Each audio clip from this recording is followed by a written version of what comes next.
తెలంగాణలో చేపల పెంపకం క్రమంగా విస్తరిస్తోంది. ఇన్నాళ్లు సహజ సిద్ధంగా చెరువుల్లో పెంచిన చేపలను ఇప్పుడు మార్కెట్ డిమాండ్ను బట్టి ఆధునిక విధానాలను అనుసరించి చెరువులతో పని లేకుండా పొలం దగ్గరే ట్యాంకుల్లో పెంచుతున్నారు.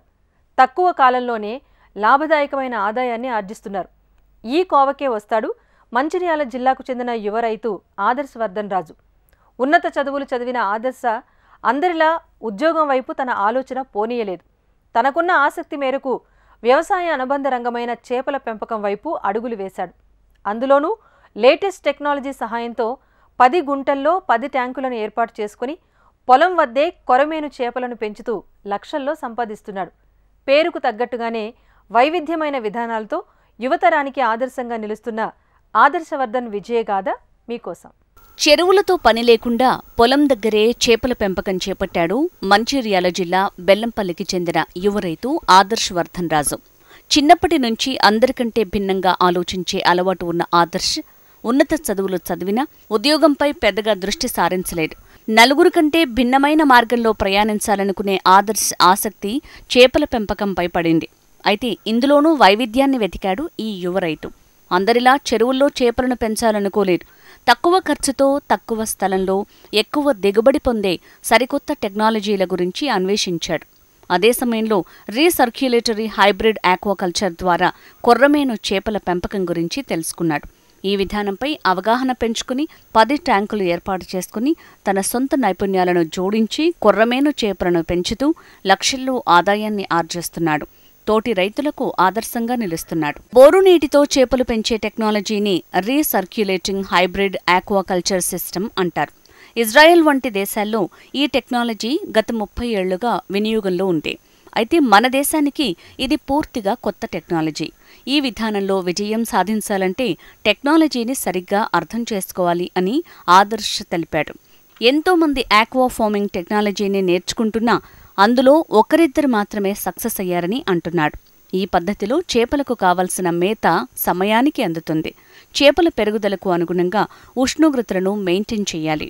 చేపల వ్యర్థాలను ఎప్పటికప్పుడు శుభ్రం చేసేందుకు కొన్ని స్పెషల్ టెక్నిక్స్ వినియోగించాలని, చేపలకు ఎలాంటి వ్యాధులు రాకుండా జాగ్రత్తలు తీసుకోవాలని అన్నాడు. టెక్నాలజీ ఉపయోగించి చేపలు సాగు చేయాలనే ఆలోచనే చాలా తక్కువ మందికి వస్తుంది. అందులో ఒకడు ఆదర్శ్. తన ఫామ్ దగ్గరే వాటర్ ట్యాంకులు కట్టి అందులో వేల చేపలను పెంచుతున్నాడు. పెంపకంలో రాణిస్తున్నాడు. RAS పద్ధతిలో పెంచే చేపలు పూర్తి ఆరోగ్యంతో ఉంటాయని, వాటిని తింటే ప్రజలు ఆరోగ్యంగా ఉంటారని తెలిపాడు. ఈ టెక్నాలజీ గురించి తెలుసుకునేందుకు చాలామంది తన దగ్గరకు వస్తున్నారని, వారందరికీ అవగాహన కల్పిస్తున్నానని చెప్పుకొచ్చాడు ఆదర్శ. మరి RAS విధానంలో ట్యాంకుల్లో కొరమేను చేపలను పెంచే విధానం గురించి పూర్తి వివరాలను ఇప్పుడు తెలుసుకుందాం. చేపల పెంపకంలో చాలా రకాలు చూసాం. రీసైక్లరేటింగ్ హైబ్రిడ్ సిస్టమ్ ఇక్కడ ద్వారా చేపల పెంపకం జరుగుతుంది. ఇక్కడ వీళ్ళు సొంతగా ఏర్పరచుకున్నటువంటి ఐరన్ షీట్ల ద్వారా ఏర్పరచుకున్నది అందులోనే చేపల పెంపకం చేస్తున్నారు. చేపల పెంపకం సంబంధించిన వివరాలను పూర్తిగా తెలుసుకునే ప్రయత్నం చేద్దాం. చేపల పెంపకం ఎలా చేపట్టింది, ఎప్పటి నుండి జరుగుతుంది, చేపల పెంపకంలో ప్రత్యేకత ఏంటి? మేము ఇక్కడ 1.5 year నుంచి చేపల పెంపకం అనేది చేపట్టడం జరుగుతుంది. ఇక్కడ మా దగ్గర వచ్చేసి మేము ఓన్లీ కొర్రమేను చేపల పెంపకమే చేస్తున్నాము. మేము ఈ చేపల పెంపకాన్ని మాకు అనుగుణంగా ఉన్నటువంటి కొత్త టెక్నాలజీ ద్వారా మేము చేసుకున్నాము. మేము ఫస్ట్ దీన్ని RAS సిస్టమ్ కింద, రీసర్క్యులేటరీ ఆక్వాకల్చర్ సిస్టమ్ కింద మేము దీన్ని సెటప్ చేసి దాని అనుగుణంగా మేము దీన్ని ఇప్పుడు పాండ్ కల్చర్ లెక్క దీన్ని వాడుకుంటున్నాము. అలాగే చూసుకుంటే మేము దీన్ని వాటర్ ఎక్స్చేంజ్ సిస్టమ్ కూడా వాడుకుంటున్నాం. మేము ఇక్కడ సీడ్ ఎక్కడి నుండి తీసుకొస్తారు? సీడ్ యొక్క ప్రత్యేకత ఏంది? ఇందులో సీడ్ ఉంది. ఈ సీడ్ని చూసే ప్రయత్నం కూడా చేద్దాం. మేము ఈ సీడ్ కొల్లేరు నుంచి పట్టుకురావడం జరిగింది. ఇదంతా కొల్లేరులో ఉన్నటువంటి నాటు కొర్రమేను చేప పిల్లలు ఇవన్నీ. ముఖ్యంగా మేము వాటిని అక్కడ నుంచి చిన్న చిన్న పిల్లలు 2 ఇంచులు 3 ఇంచుల వాటిని పట్టుకొచ్చి ఇక్కడ ఫీడ్కి అలవాటు చేసి వీటిని మేము ట్యాంకులలో వేసి చేపల పెంపకం అనేది చేయడం జరుగుతుంది. ఇక్కడ నుండి ఎప్పుడు ట్యాంకులోకి షిఫ్ట్ చేస్తారు?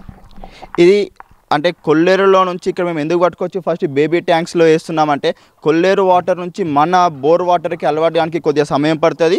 అలాగే అక్కడ నుంచి వైల్డ్ ఫిష్ ఉంటుంది. వైల్డ్ ఫిష్ని మేము ఫీడ్ కన్వర్టర్ కింద మేము అలవాటు చేస్తాము.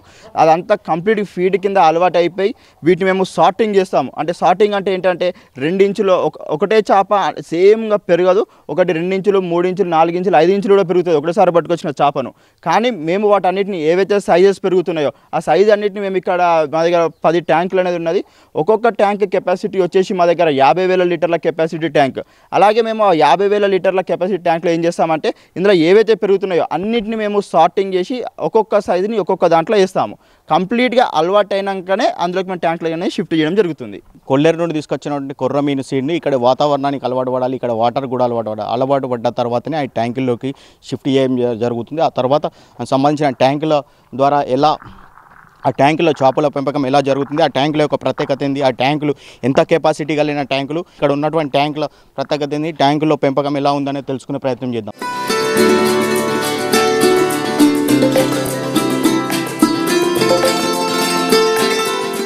ఈ ట్యాంకుల్లో చేపల పెంపకం ఎలా చేపడతారు, ఈ ట్యాంకుల నిర్మాణం ఎలా చేశారు? ఫస్ట్ ఏదైతే భూమి ఉందో భూమి అంతను కూడా మేము లెవెలింగ్ చేసుకున్నాము ఒక సేమ్ లెవెల్గా, అంటే స్టార్టింగ్ టు ఎండింగ్. మేము ఈ 10 ట్యాంకులు డ్రమ్ ఫిల్టర్ కన్స్ట్రక్షన్కి 10 గుంటల స్థలం అనేది మాకు అవసరమైంది. ఆ 10 గుంటల స్థలాన్ని మేము మా పక్కన ఉన్నటువంటి మా ల్యాండ్ నుంచి మేము మట్టి పట్టుకొచ్చుకొని ఒక ప్రాపర్ లెవెల్గా మేము చేసుకొని ఒక్కొక్క ట్యాంక్ అనేది కన్స్ట్రక్షన్ జరిగింది. ఈ ట్యాంక్ కన్స్ట్రక్షన్ మనం చూసుకుంటే అక్కడ మనం ఏదైతే ఇక్కడ చూసుకుంటే కింద బేస్మెంట్ వేయాలి. ఫస్ట్ ఆ కింద బేస్మెంట్ వేసి బేస్మెంట్ మీద నుంచి బేస్మెంట్ని మనము ఈ ఒక యూ షేప్ కింద మనము ఇది ట్యాంక్ అనేది కన్స్ట్రక్షన్ చేయాలి. ఎందుకంటే ఆ కింద యూ షేప్ అనేది ఎందుకు వస్తుందంటే ఏదైతే కింద కొద్దిగా డెప్త్ అనేది ఉందో అక్కడ నుంచి వాటర్ అనేది మనకి మొత్తం అన్ని ట్యాంక్స్లో వాటర్ సేమ్ లెవెల్ ఉండేటట్టుగా మేము కన్స్ట్రక్షన్ చేసుకున్నాము. ఐరన్ షీట్ ద్వారా ఈ ట్యాంకులు నిర్మాణం ఈ రస్ట్ వస్తాయా, అసలు ఈ కవర్ ఎందుకు ఏర్పాటు చేసింది? ఈ ట్యాంక్ ఇది మేమంతా టాటా స్టీల్తోని టాటా షీట్స్తోని మేము కన్స్ట్రక్షన్ చేయడం జరిగింది. ఇది 10 సంవత్సరాల వరకు మనకి ఎటువంటి రస్ట్ కానీ ఎటువంటి ప్రాబ్లం కానీ ఉండదు. మేము ఇందులో 3 రకాల కవర్స్ అనేది వేయడం జరిగింది. లోపల 2 రకాల కవర్స్ ఉంటాయి, బయటకు వచ్చేసి చాలా థిక్గా ఉన్నటువంటి ఈ ప్లాస్టిక్ షీట్ అనేది వేయడం జరిగింది. ఎందుకు అనంటే ఇది వాటర్ని స్టోర్ చేస్తుంది, వాటర్ లీకేజ్ ఉండదు, వాటర్ ప్రూఫ్ కవర్ ఇది. ఇందులో వేయడం ద్వారా మనకి లోపల సర్ఫేస్ కూడా అంత స్మూత్గా ఉంటుంది, చేపకి ఎటువంటి డ్యామేజ్ కాకుండా ఉంటుంది. కాబట్టి ఇటువంటి షీట్ని ముఖ్యంగా డ్యామేజ్ అంతా కాకుండా ఇది వాటర్ ప్రూఫ్ కాబట్టి అందుకే మేము ఇటువంటి కవర్ని యూజ్ చేయడం అనేది జరిగింది. ఆర్ఏఎస్ సిస్టమ్ అంటే దీనిని వేరే కంట్రీస్లలో ఇంతవరకు వాడేది, ఇప్పుడు మన ఇండియాకు కూడా ఆర్ఏఎస్ సిస్టమ్ అనేది వస్తున్నది. అసలు ఆర్ఏఎస్ సిస్టమ్ అనేది ఎందుకు అంటే తక్కువ ప్లేస్లో ఎక్కువ చేపల పెంపకం చేసేదాన్ని ఆర్ఏఎస్ సిస్టమ్ అంటారు. అసలు మనము ఎకరంకి చూసుకుంటే ఒక్కొక్క చేప ఒక్కొక్క వేసుకుంటాం. సుమారు మనం చూసుకుంటే బొమ్మ చేప వచ్చేసి 5-6 వేలు వేసుకుంటాము, మిగతా చేపలు అయితే 3.5 వేలు వేసుకుంటాం.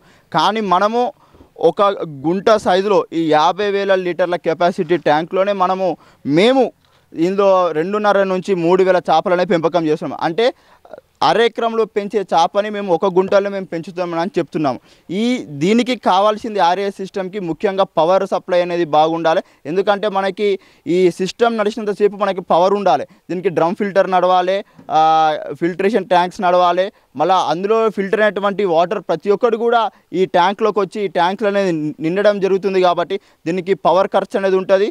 దీనికి లేబర్ ఖర్చు అనేది ఏముండదు, ఒకరు లేదా 2 లేబర్ ఉంటే మనకి సరిపోతుంది. అంటే రైతు తన సొంతగా తాను చేసుకోగలిగేదాన్ని ఆర్ఏఎస్ సిస్టమ్ అంటారు.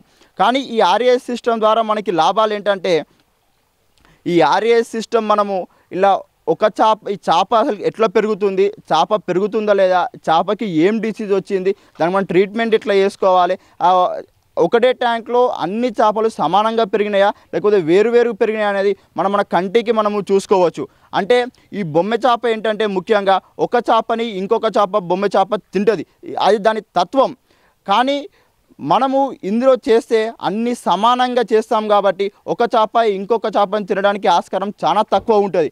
కాబట్టి ఈ రకంగా మనము చూసుకుంటే ఈ బొమ్మ చేప ఆర్ఏఎస్ సిస్టంలో అంటే మేము చేసే హైబ్రిడ్ సిస్టంలో చూసుకుంటే ముఖ్యంగా ఎందుకంటే మేము పవర్ ఉన్నప్పుడు దీన్ని ఆర్ఏఎస్ సిస్టంగా వాడతాము, పవర్ లేని సమయంలో దీన్ని మేము వాటర్ ఎక్స్చేంజ్ మెథడ్లో వాడతాము.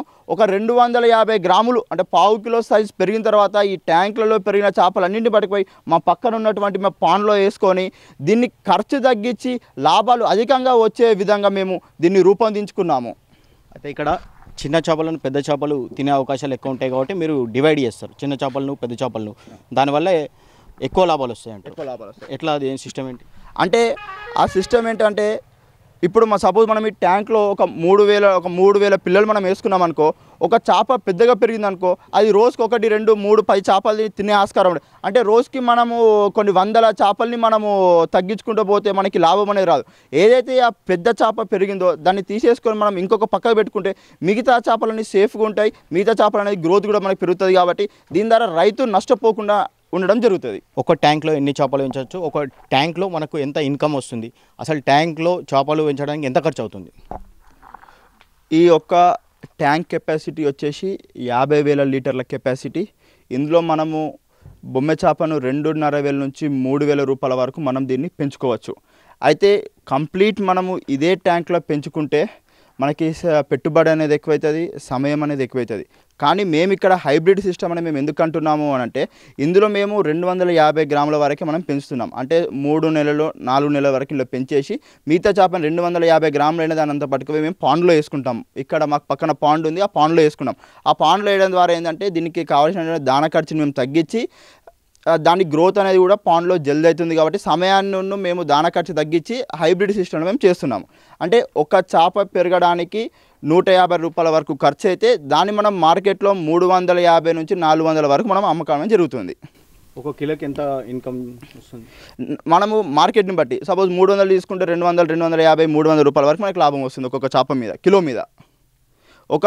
ఒక చేప కిలో సైజ్ పెరగడానికి మనకి 10 నెలల నుంచి 12 నెలల వరకు మనకి అవుతుంది. ఒక చేప పెరగడానికి 9 నెలల సమయం పడుతుంది. దానికి 150 రూపాయలు ఖర్చు పెడితే 400 రూపాయల వరకు అమ్మడం జరుగుతుంది. 250 రూపాయలు కిలోకి లాభం వస్తుందని రైతు చెప్తున్నారు.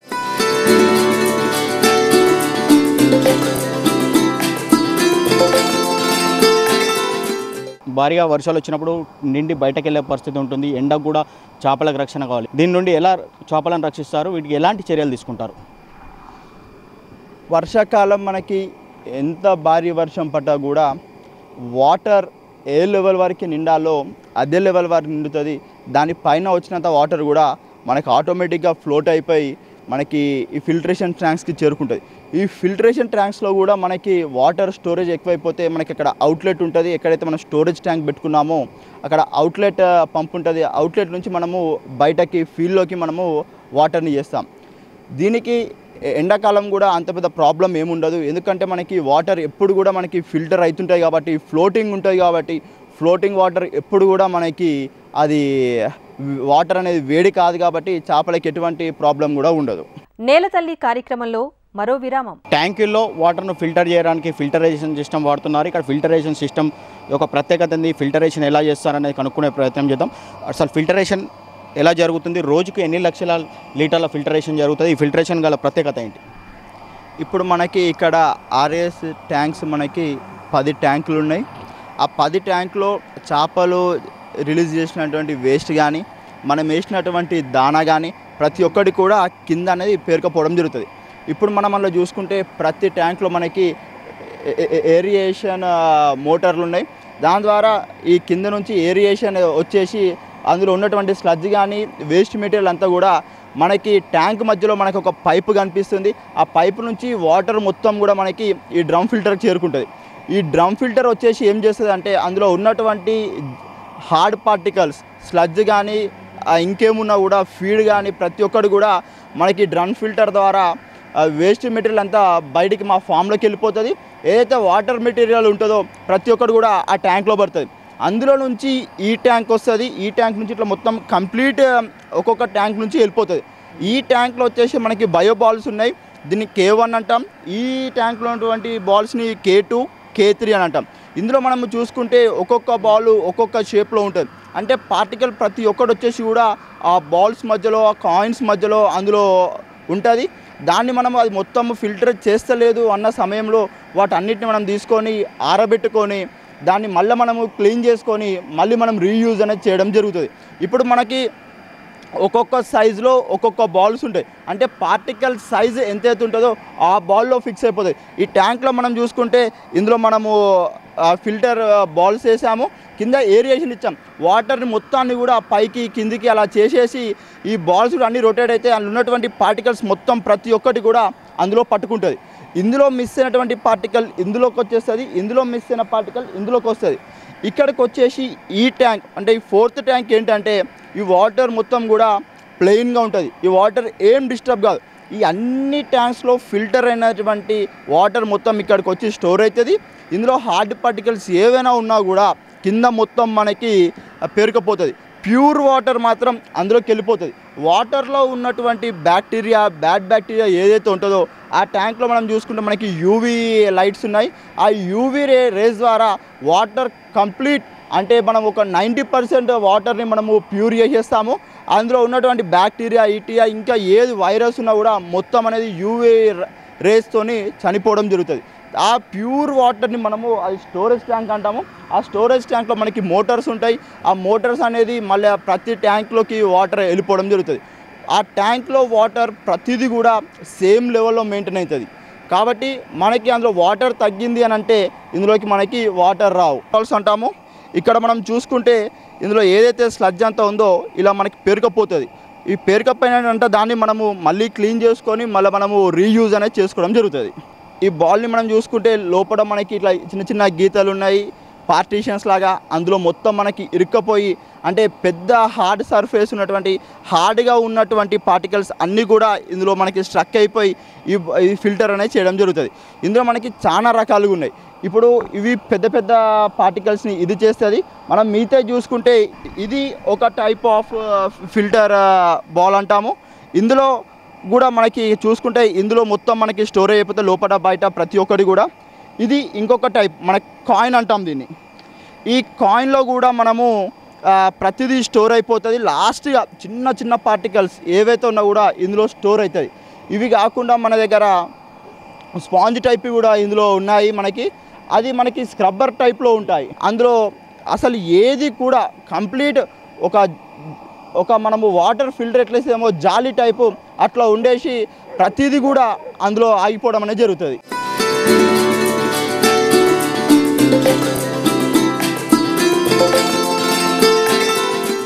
చేపలను 250 గ్రాములు అయిన వెంటనే పాండ్ సిస్టమ్ ద్వారా ఇక్కడ పెంచడం జరుగుతుంది. ఈ కిలో 2 కిలోలు అయిన తర్వాత మార్కెట్ తరలిస్తారు. అసలు ఈ పాండ్ సిస్టమ్ ప్రత్యేకత ఏంది? పాండ్ సిస్టమ్కు ఎన్ని రోజులు ఉంటాయి ఇందులో చేపలు? మేము ఏవైతే మా ట్యాంకులలో పెరిగినటువంటి చేపలు 250 గ్రాములు అయినాయో ఆ చేపలన్నీ తీసుకొచ్చి మేము పాండ్లో వేస్తున్నాం. అసలు ఈ పాండ్లో ఎందుకు వేస్తున్నామంటే 250 గ్రాములు అయిన తర్వాత ఒక చేప ఇంకొక చేప అనేది హంటింగ్ ఉండదు. కాబట్టి ఈ పాండ్లో మనం ఎన్ని చేపలు వేస్తే అన్ని చేపలే బ్రతుకుతాయి. కాబట్టి మేము రైతు నష్టపోకుండా మేము నష్టపోకుండా ఉండడానికి మేము చేపలు పట్టుకొచ్చి ఇందులో వేస్తున్నాము. ఇందులో మేము వేసిన తర్వాత 6-7 నెలలలో మాకు కిలో పైన సైజ్ అనేది రావడం జరుగుతుంది. దాంతో మేము మార్కెట్ సైజు కాబట్టి మేము మార్కెట్కి అనేది తరలించడం జరుగుతుంది. సహజసిద్ధంగా దొరికినటువంటి ఇందులో దొరికే పురుగులను కానీ నాచు అలాంటివి తిని సహజసిద్ధంగా పెరుగుతాయి. దానివల్ల రైతుకు కొంత దానా ఖర్చు మిగులుతుంది అని చెప్తున్నారు. కెమెరా పర్సన్ రాముతో వెంకట్, HM టీవీ, మంచిర్యాల జిల్లా నుంచి.